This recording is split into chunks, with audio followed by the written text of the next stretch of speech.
बहुत ही क्रूर स्वभाव वाले, बहुत ही जहां दया नाम की वस्तु नहीं, ऐसे क्रूर स्वभाव वाले, हाथों में हथकड़ी लिए हुए और बड़ा भारी मुद्गर, वो बड़े भयंकर, और उनके शरीर से दुर्गंध, देखने से ही मलमूत्र छूट जाए ऐसे भयंकर, और उसी को दिखाई देते हैं जो मरणासन होता है। यमदूतों की दृष्टि पड़ते ही वो शरीरा अहंकारी जीव कांप पड़ता है। अब बोलने की हिम्मत नहीं, कफ पित्त वायु सब बिगड़ चुका है, कोई सहयोग देने वाला नहीं, सांस भी नहीं ली जा रही। अब उसका चित्त वहीं भ्रमण करेगा, मेरा पुत्र बचा ले, मेरी पत्नी बचा ले, मेरा परिवार। भगवान की तो याद जीवन में की नहीं, तो अब भगवान की अगर याद की होती तो ऐसी दुर्दशा नहीं होती। अब वो चीखने की कोशिश करता है पर आवाज नहीं निकलती, एक शब्द भी नहीं निकल, बार बार प्रयास करता है कोई मेरी रक्षा कर ले। इन भयावन 2 यमदूत होते हैं, उसका मल निकल जाता है भयवश, मूत्र छूट जाता है, मुख सूख जाता है, आंखें पलटने लगती हैं, सांस ऊपर को उठने लगती है, देखने की शक्ति नष्ट हो गई, भारी वेदना तड़पता हुआ वो शरीर को छोड़ता है। अब जैसे जैसे बोले कि शरीर तो यहीं छूट जाता है, दंड किसको मिलता है? तो आप स्वप्न में जब पीटे जाते हैं तो आपको पीटने का दुख होता है कि नहीं होता है? पीटने का दुख होता है, जगने के बाद पता चलता है वो झूठा होता है। शरीर तो स्थूल आपका सैया में सोया होता है, जब चाकू मारी जाती है ना तो वैसे अनुभव होता है, वैसे अनुभव होता है। तो ये जब स्वाप्निक शरीर में अनुभव हो गया, वो तो यम यातना देह पर्सनल, जैसे जेल की वर्दी मिलती है ऐसे एक शरीर मिलता है उस जीवात्मा को। मन बुद्धि चित्त अहंकार 5 ज्ञान इंद्रियां 5 कर्म इंद्रियों सहित उस शरीर में पैक कर दिया गया, उसका नाम यातना देह है। अब उसको शरीर से ले जाते हैं यातना देह से, स्थूल देह तो यहीं छूट गया, सूक्ष्म शरीर कारण शरीर पैक कर दिया गया यातना देह में। जैसे स्थूल शरीर में, स्थूल शरीर छूट रहा, यातना देह मिली, वो सूक्ष्म होता है। अब ये माता पिता का गर्भजनित देह नहीं है, ये दंड विधान वाला है, ये कर्म जनित होता है, इसे यातना देह कहते हैं। यमराज के दूत फांसी लगाते हैं गले में, जैसे कुत्ते के नहीं डाली जाती ऐसे, और पीछे से मुद्गणों की मार और घसीटते हुए ले जाते हैं। पीछे से ऐसी मार कि वो चीखता है, चिल्लाता है, पूरा अनुभव जैसे स्थूल शरीर में, ठीक वैसे ही उसमें मरना नहीं होता। बस एक खास बात होती है, क्योंकि स्थूल शरीर में मरना होता है, सूक्ष्म शरीर कारण शरीर जो यातना देह में, उसमें मरना नहीं होता। बहुत लोग कहते हैं शरीर तो यहां छूट गया, फिर नरक स्वर्ग किसको मिलता है? अरे शरीर एक कोट की तरह उतार दिया गया, तू तो उसी में पैक है, अभी भूल मत कर। अब देखो दक्षिण दिशा की ओर उसे दौड़ाते हुए मारते हुए पीछे से ले जाते, और तप्त बालू, आग जैसी तपती हुई बालू,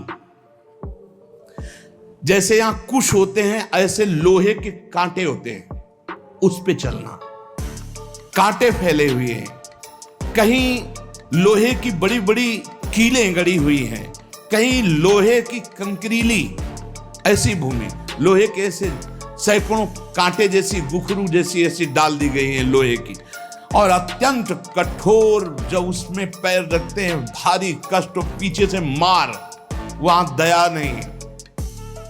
आगे भूमि आग जैसी जलती हुई, कहीं सैकड़ों गड्ढे जिनमें गिरा गिरा करके मारते हुए ले जाते हैं, और सूर्य भगवान इतने नजदीक से ताप देते हैं कि आग लगती है, वो सूर्य की किरणों से जलता है। ऐसे यमराज के उस मार्ग में घसीटते हुए यमराज के दूत ले जाते हैं, यमपथ, और बीच बीच में दूत उनको कठोर ताड़ना देते हैं, रोक रोक के, मरना है नहीं। जिस समय जीव को घसीट कर ले जाते हैं, सैकड़ों घुड़कियां मार, इस तरह का कष्ट हो, अभी ये ब्याज है, नरक नहीं पहुंचा, अभी तो यात्रा है, बिना किसी सवारी के यात्रा होती है 48 मिनट 2 घड़ी में। जो मनुष्य यहां छत्र दान किया है किसी को, श्री जी को, बिहारी जी को, गुरुजनों को, आचार्य जनों को छत्र दान किया, तो जब वो जाता है तो ऊपर के ताप से बच सकता है, उसे वही छत्र मिलेगा। और जो किसी को पूज्य जनों को पादुकाएं दान की है, फिर उसको पादुका, अगर अन्न दान किया है तो रोग के भोजन, ये मोक्ष नहीं, कल्याण नहीं, दान पुण्य से नहीं होता, ध्यान दीजिए। हाँ, उस भारी संकट के समय में तुम्हें भोजन मिल जाएगा, पौशाला खोला, पानी पिलाया तो तुम्हें पानी मिल जाएगा। और जो मूर्ख यहां आकर के ये सब नहीं किया तो जाना उसको भी यमपुरी है। भजन के बिना यमपुरी से नहीं बच सकते, दान पुण्य करके। अवश्य में भोक्तव्यम कृतम कर्म शुभा शुभम, इसीलिए समझ लो, सोचते हो कि हमने दान पुण्य कर दिया, अब हमारे लिए विमान आएगा परम पद का, जाना नरक ही पड़ेगा। बारी मथे घृत होए बरु सिकता ते बरु तेल, बिनु हरि भजन न भवतरी या सिद्धांत पेल। भजन के बिना नहीं, इसलिए कह राधा राधा राधा। अब इस प्रकार की यात्रा, अनेक प्रकार से कष्ट भोगता हुआ पाप पीड़ित जीव धर्मराज के नगर में पहुंचा। अब वहां सेकंड के कम हिस्से में हिसाब हो जाता है। ऐसा थोड़ा क्या नाम है, कहां से लाए हो, क्या क्या किया, ऐसा नहीं, एक सेकंड के कम हिस्से में बहुत लाइन लगी हुआ। यम यातना के शरीर में भारी कष्ट भोगता हुआ जीव, दाह का अनुभव करता हुआ, कांपता हुआ, भयंकर वेदना से युक्त, अब वहां से उसको उसके कर्म के अनुसार नरकों में ले जाया जाता है। जिसने यहां सूर्य भगवान को प्रातः काल उठ करके जलांजलि दी है, पुत्र हैं भगवान यम, सूर्य पुत्र, जो अपने पुरखों का पिंडदान किया है,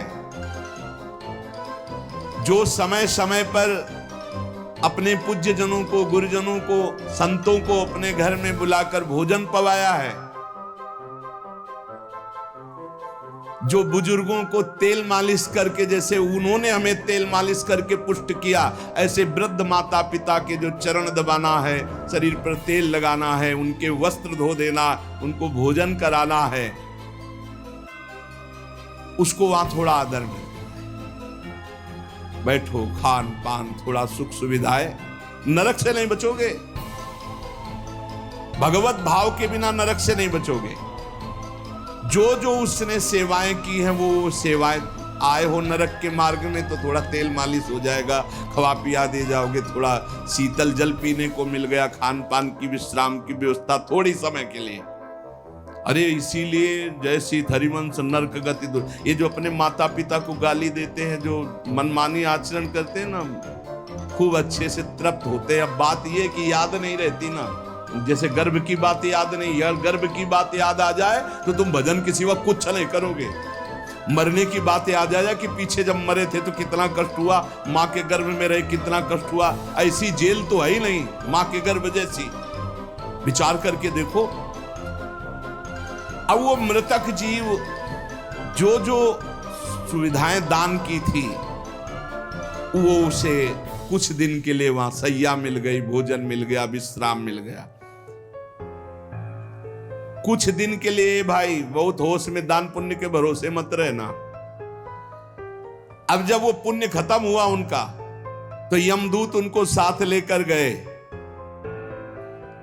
12 दिन तक उसको पुण्यों के भोग का अवसर मिलता, तभी तक 13वीं तक कहते हैं जीव को नरक की गति नहीं दी जाती। 12 दिन तक उसको होगा कोई विश्रामालय, उसमें रखा जाता है। 12 दिन तक जो पुण्य सुकृत हुए उनको भोग लो, अभी आराम कर लो, नरक आए हो। अब नरक में प्रवेश होगा 13 के बाद, तभी कहा जाता है जल्दी जल्दी 12-13 दिन को पुण्य कर ले, उसको दान करो आत्मा को, तो उसकी उन्नति हो जाएगी। कोई ये झूठी बातें नहीं है। और राधा नाम बोल दिया एक बार, तो इसके बराबर कौन सा पुण्य होगा? यमराज के खाते में पुण्य वाला है ही नहीं ऐसा जितना राधा। अरे जाना ही नहीं पड़ेगा भैया, राधा नाम जिसकी जिह्वा से निकाल अनुल्लिख्यानंतानपि तदपराधान मधुपति। इसीलिए तो गरज कर कहते हैं, अब जिनको नरक भोगना है वो नहीं सुनेंगे भगवान नाम महिमा, भगवान नाम जप नहीं करेंगे। 12 दिन के बाद 12 दिन तक वो अपने घर के वालों के दिए हुए पुण्य आदि जो उसको भोगता है। फिर जब पिंडदान हो जाता है 13वीं, तब तत्र यद बांधवस्तोयम प्रयच्छन्ति तिलैः सह यच्च पिंडम प्रयच्छन्ति नियमानस्तदनुते तैलाभ्यांगो बांधवानां मंग संवाहनम च यत् तेन चाप्याप्यते जंतुर यच्चास्नन्ति सुबांधवाः। जब शरीर छूटता है उस समय से बहुत होश में रहो, सब कुछ मिलेगा उसको। जीवात्मा जो छाती के पास बैठ के ले नाक बहा रहे हैं, आंस बहा रहे हैं, यही पीने को मिलेगा उसको।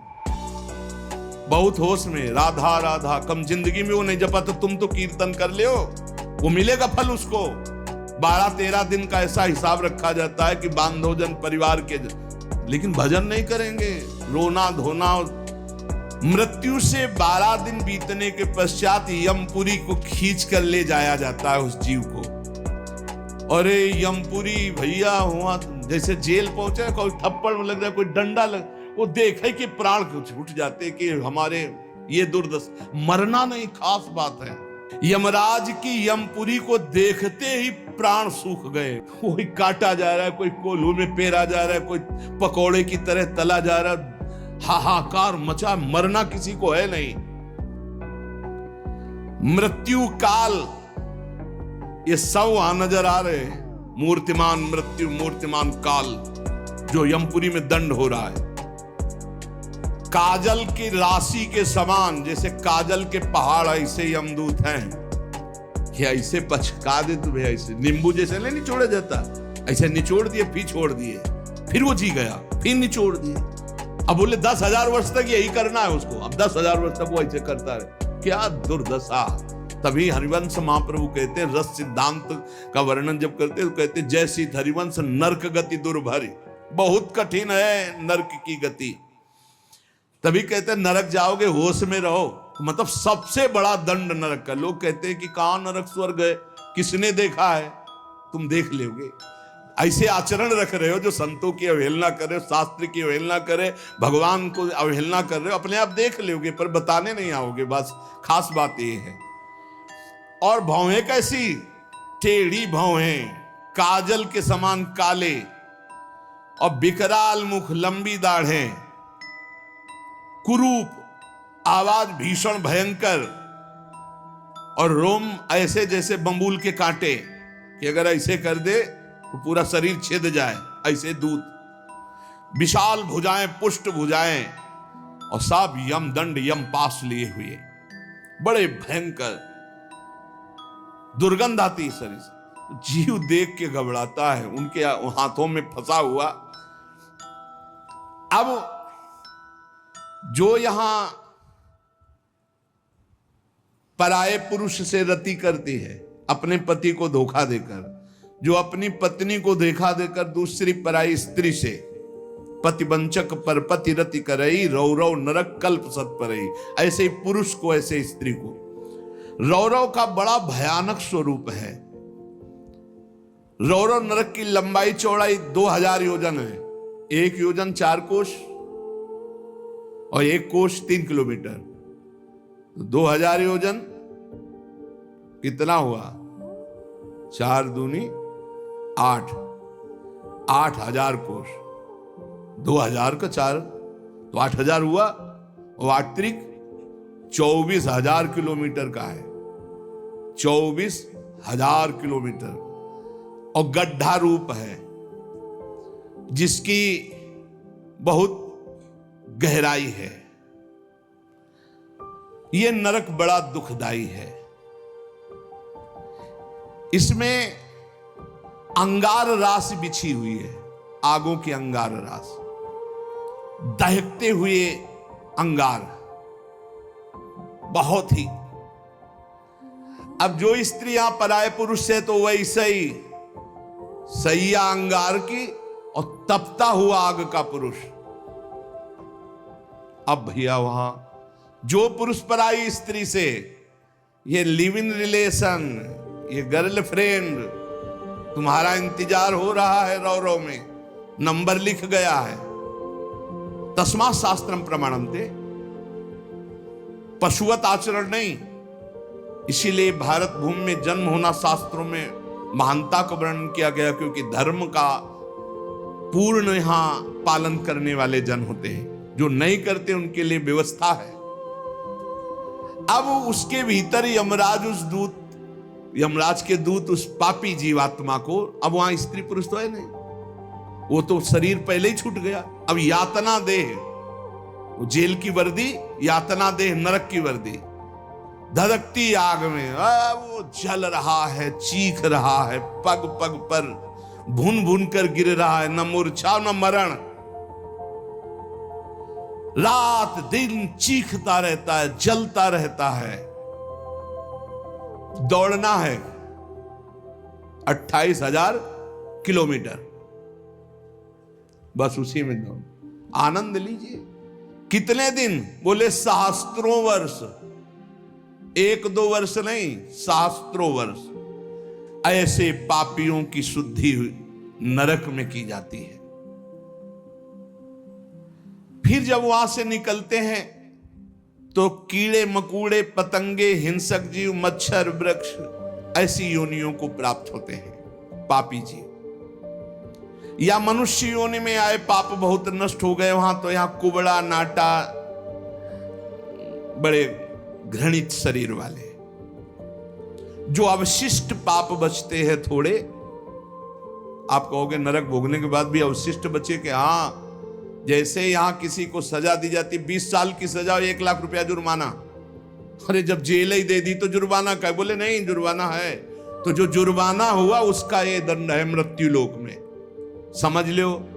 जैसे लोग प्रश्न कर देते, हमें समझ में नहीं आता, जब नरक भोग लिया तो फिर यहाँ क्यों भोगना पड़ता है? तो तुम्हारी समझ में नहीं आता, जब 20 साल की सजा दे दी, 1 लाख जुर्माना रख दिया, वो जुर्माना ये मनुष्य से भजन कर ले हो, नहीं तुम्हारी दलीलें काम नहीं आएंगी। इस प्रकार पाप करने वाले जीवों को विविध प्रकार के नरकों में पिताजी कष्ट दिया जाता है। सुमति महाराज कह रहे, जब यहां से कोई पुण्यात्मा पुरुष गति करता है तो वो पुण्य लोकों को ले जाया जाता है। उसके साथ गंधर्व लोग गीत गाते हुए चलते हैं, आगे आगे अप्सराएं नृत्य करती हैं, और वो विमान पर बैठा आभूषणों से सुसज्जित, समय समय पर मीठा जल, ये सब सुविधाएं भोगता हुआ स्वर्ग जाता है। और वहां अपने पुण्य के अनुसार अप्सरा, विमान, महल, सब सुविधाएं प्राप्त करता है। पर वहां भी जलता रहता है, क्योंकि उसके दिमाग में एक माला पहनाई जाती है उसके शरीर में। उसको बता दिया जाता है, जिस दिन ये माला कुम्हला गई, यहाँ खोपड़ी के बल से नीचे फेंक दिए जाओगे, मृत्यु लोके विसंति। अब वो रोज माला देखकर जलता रहता है कि ये माला कभी, और जहां कुम्हलाना शुरू हुई तो भयंकर पीड़ा, ये सब छूट जाएगा। अप्सरा, महल, बड़ी सुख सुविधा में आ सकती, और वो सब छूट जाएगी। अच्छा, ये दुख, और दूसरा एक दुख बगल में दूसरी अप्सरा वाला निकला विमान, जो उससे कई गुना सुंदर, कई, अब वो जल रहा है, उसको शांति नहीं। तब लगी कुशल न जीव कहूं, सपने हूं मन विश्राम, जब लगी भजत न राम कहूं, शोक धाम तज काम। पिताजी, जो मनुष्य यहां वीर्य को नष्ट करता है, बर्बाद करता है, उसमें जीवात्मा होती है। ये बहुत ध्यान देने, इनको इनाम में महारौरव नरक मिलता है, परिणाम में महारौरव नरक। ये जो अष्टमैथुनों का प्रयोग करके बिना शास्त्र मर्यादा के वीर्य को बर्बाद करते हैं। जैसे शास्त्र मर्यादा है संतानोत्पत्ति के लिए, गृहस्थ मासिक धर्म के बाद, पवित्रता होने के बाद, भगवत चिंतन करते हुए भगवान की सृष्टि पूर्वक जो आराधना का भाव रख करके संतान उत्पन्न, बस उतने के लिए शास्त्र आज्ञा करता है। नहीं, मानव जीवन बहुत ही सावधानी के लिए वीर्य में ये सब हम आप जैसे प्रकट हुए ऐसे जीवात्मा विराजमान है, उसको यथास्थान ना समर्पित करके और नष्ट कर देना, या फिर संतान नष्ट कर देना, या बहुत तरह से जो ये है महारौरो नरक की प्राप्ति होती है।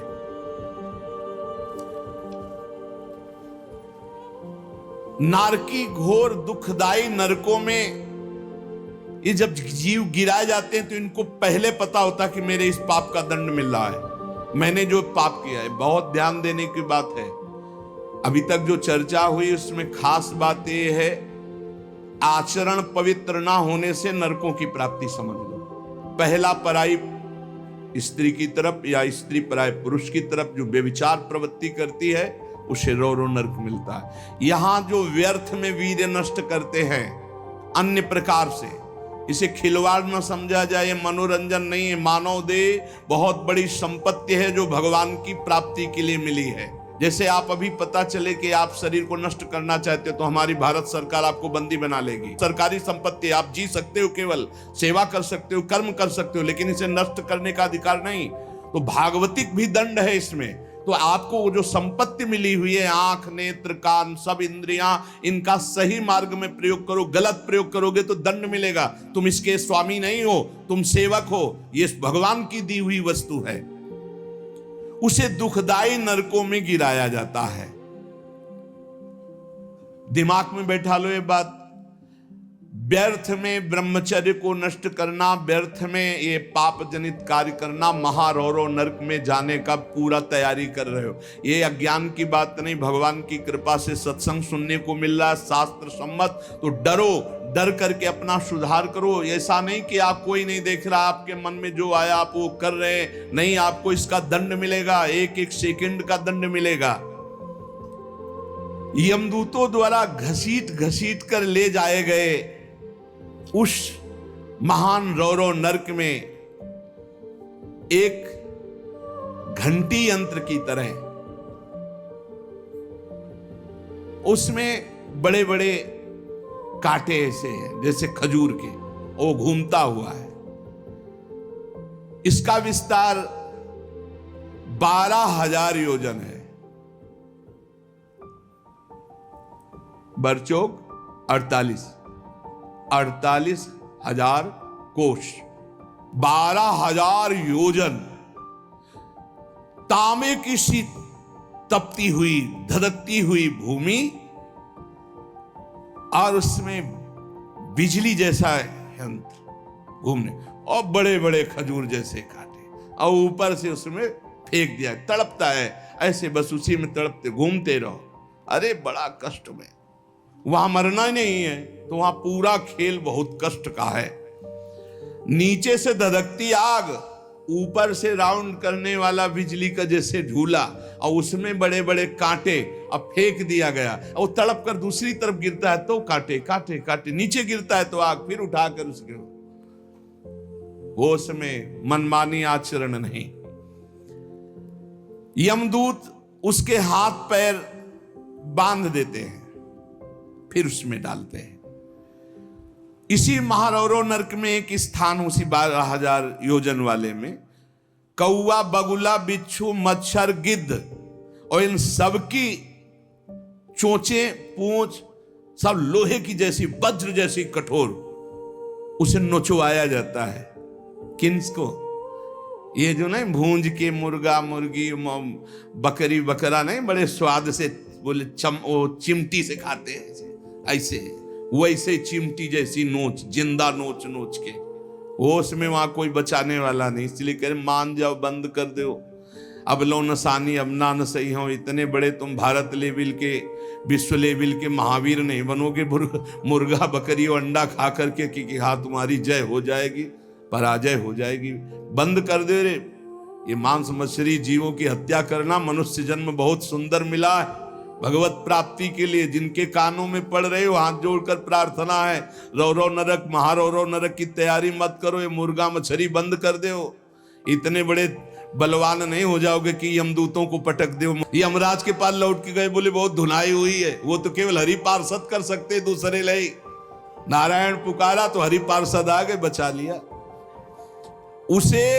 समझो कौवे, बगुले, बिच्छू, मच्छर, गिद्ध, ऐसे मच्छर ऐसा जो पूरा ऐसे इंजेक्शन जैसे बड़े बड़े ऐसे वज्र के समान जिनकी चोंचें मार मार करके नोचते हैं। अब वो व्याकुल छटपटाता है, आप जब कर्म सुधारने थे तब तो मनमानी आचरण करते हो। ये बहुत संभल के, ये हम इसीलिए सुना रहे हैं कि जो नहीं समझ रहे कुछ नहीं, देख लेना भैया, देख लेना। बोले कि यहां कोई देखने को मिलता है? हाँ देखने को मिलता है। मर्सरीज गाड़ी में लग गई आग, वो अंदर है, जिंदा भून गए। ये क्या है तुम्हें समझ में नहीं आ रहा है? तुम जिंदा भून के खाते हो तो समय तुम्हें जिंदा भून देगा। तुम दूसरे को काट के खाते हो, एक्सीडेंट हुआ, यहां घुसा यहां घुसा, निकलने के चांस नहीं, तड़प कर मरो। कर्म को अवश्य में भोक्तव्यम कृतम कर्म शुभाशुभम। किस जन्म का कौन सा कर्म तुम्हें दंड दे दे, डरो। यहां सब कुछ दिखाई दे रहा है, तुम आंख खोल करके देख लो। एक बेटा है जो जीवन भर सुख देता है, एक बेटा जो जीवन भर दुख देता है। एक पत्नी है जो देखते ही हृदय आनंदित हो जाए घर में जाते, और एक है कि देखते ही जलकर भून जाओ। एक पति है जो पूरे जीवन सुख देता है, एक है कि जीना मुश्किल। ये सब कर्मों का फल भोगना पड़ता है। अब दूषित बुद्धि के कारण जो जो पाप किया, 10 करोड़ वर्ष दूसरों का मांस खाने वाले के ये गिद्धादि नोच नोच के खाते, मरना वहां है नहीं।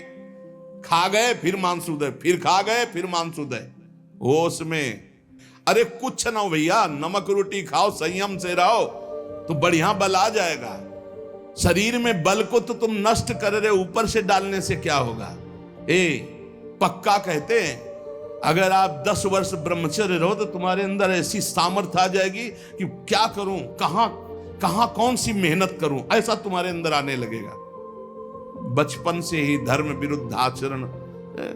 अरे इंद्रियों को वश में करने के लिए मुर्गा मछली वाली ताकत थोड़ी चाहिए, पवित्रता की ताकत चाहिए। ये मन के गुलाम, इंद्रियों के गुलाम पाप कर 10 करोड़ वर्ष भोगने पर फिर उसको मनुष्य लोक में भेजा जाता है। और फिर कैसे भेजा? मुर्गा बना के। फिर वो चाकू, समझ रहे हो ना, जिसको तुमने काटा था, फिर बहुत बड़ा। इसीलिए कहा गया, सेवक जी महाराज करें, संस्कृति मांझ बरियाय के पायो मानुष देव वृथा कतवार। अरे संस्कृति चक्र को रोक के भगवान कृपा करके तुम्हें मनुष्य दे दिए, और सत्संग भी सुना रहे कि हमें पता नहीं था, तो अब पाप कर्म करना बंद कर दो। देखो कैसे घृणित पदार्थ खाते हैं। अंडे में क्या भरा है, कितना दलित दूर। हाँ बोले हम बलवान बन रहे, विटामिन पी रहे हैं। क्या करें? हाँ मतलब गजब, उल्टी हो जाए देख के। अंडे में जो भरा है उल्टी हो जाए देख के। कर्म काल तुम्हें दंड देगा। मान लो जीवों के प्रति दया का भाव सबसे बड़ा धर्म है। परहित सरिस धर्म नहीं, जीवे दया, जीव पर दया करो। ये जो अपराध कर रहे हो, अरे भाई एक एक जैसे चबेना चबाते हैं ना, ऐसे मछली चावल खाते हैं। जिंदे खाएंगे यमदूत वहां, ये सब यमदूते हैं जो बड़ी बड़ी चोच वाले।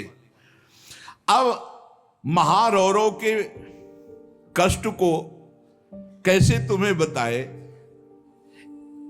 उसी के बगल में है शिवातम नामक एक नरक, जहां भीषण सर्दी ही सर्दी, इधर जलता हुआ और घूमता चक्र ऐसे, फिर बगल में ही एक गिद्ध हो, ये सब, और उसके बगल में शिवातम नामक नरक, रौरो नरक के बराबर में ही है। घोर अंधकार, भीषण सर्दी और दम घुटने वाली गैस। अरे ऐसे ऐसे नरकों का वर्णन पूरा तो आज हो ही नहीं सकता है, केवल बानगी भर दे रहे हैं तुम्हें। घोर अंधकार, भीषण सर्दी और जहरीली गैस, शिवातम नामक नरक। अब वहां छोड़ दिया गया। अब वो कांपते हैं, सांस लेने में वो जहरीली गैस उनकी दम, मरना वहां है नहीं, और सब अंधेरा है, सब एक दूसरे को ऊपर। और ये वहां इतनी सर्दी की दांत कटकटाते हैं, भूख, प्यास, अन्य उपद्रव, इसके साथ ऐसी वायु चलती है कि बड़े बड़े ओला, फूट जाए शरीर, भयंकर हड्डियां चर चर टूटती हैं, ऐसे ईंट की तरह ओला गिरते हैं, मज्जा रक्त बह रहा है, अंधेरा, भीषण गैस, वो प्राण लेने वाली, क्षुधातुर मनुष्य एक दूसरे को खा रहे हैं वहां नरक में।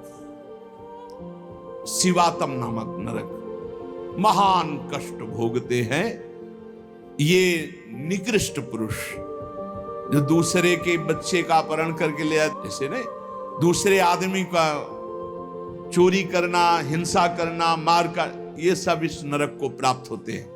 डरो, यही डर ही डर हरिवंश हित, जिनो भ्रमय गुण सलिल पर, जी नामन मंगल लोक त्युसुह।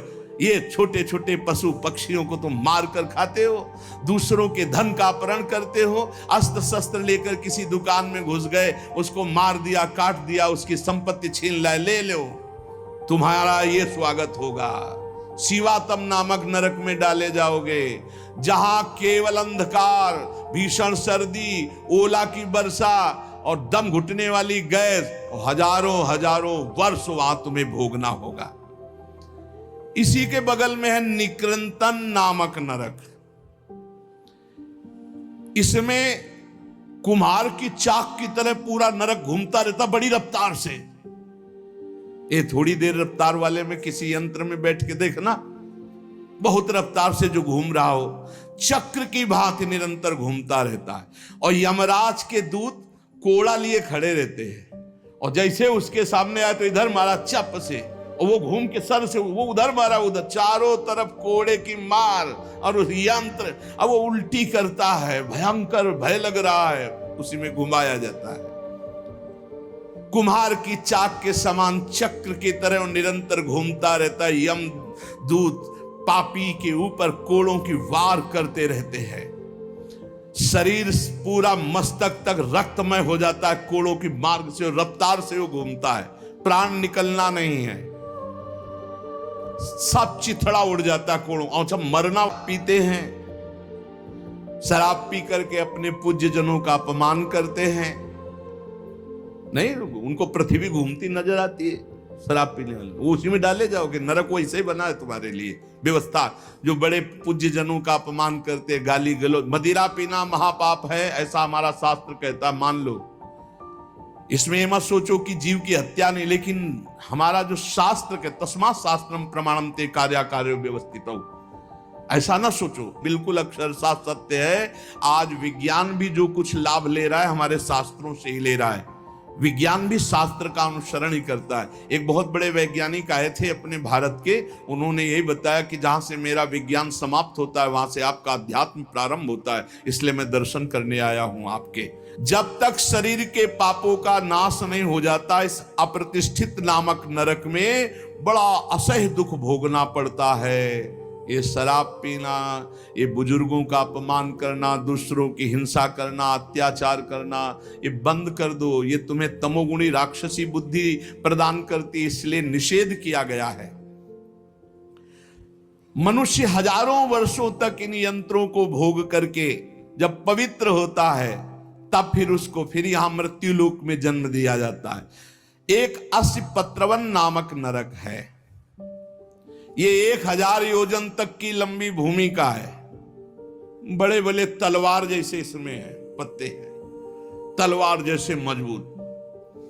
1000 योजन में, ऐसे समझो एक वृक्ष है 1000 योजन, और ऊपर से फेंके जाते हैं पापी, कई टुकड़े होकर नीचे गिरे, फिर उठा के फिर फेंके, यही क्रिया चलती रहती है। सूर्य की ऊपर से प्रचंड गर्मी, नीचे से जलता हुआ दाह, और बीच में तलवार जैसे ऐसे यंत्र, उनमें फेंका जाता। असिपत्रवन, तलवार की तीखी धार के समान। और जो आसपास जगह है उसमें बलवान कुत्ते रखे जाते हैं, जो 10,000 की संख्या में एक साथ, जो जीव फेंका गया, कटा, नीचे गिरा, सोई शरीर पूरा हुआ, सोई कुत्ते नोचने लगे। होश में हो जाओ, बहुत भयावह है।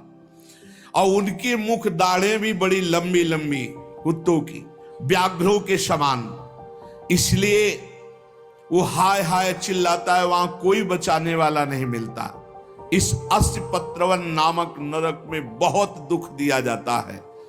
बार बार आहत होकर के नीचे गिरे तो अंगार, अगर थोड़ी देर शरीर बचा रहे तो कुत्ते नोच रहे, फिर उठाकर फिर उसमें डाला गया।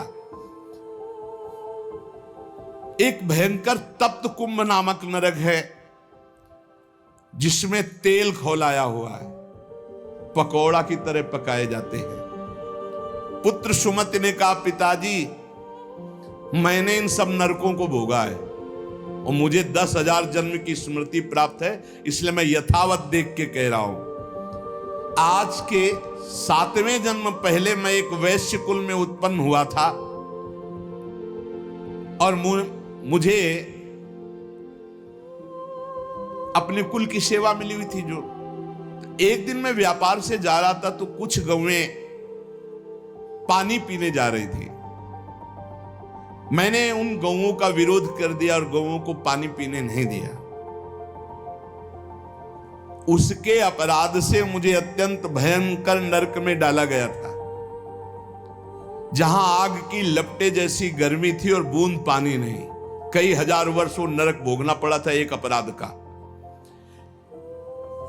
जो पापी यहां इस पशुओं को काट करके उनका खून पीते हैं, उन पापियों को कोलू में पेरा जाता। मैंने वहां देखा, कोलू में जैसे गन्ना पेरा जाता है, नीचे खून की कीचड़ जमी होती। दुष्कर्मियां चिल्ला रहे, उनको कोलू में पेरा गया।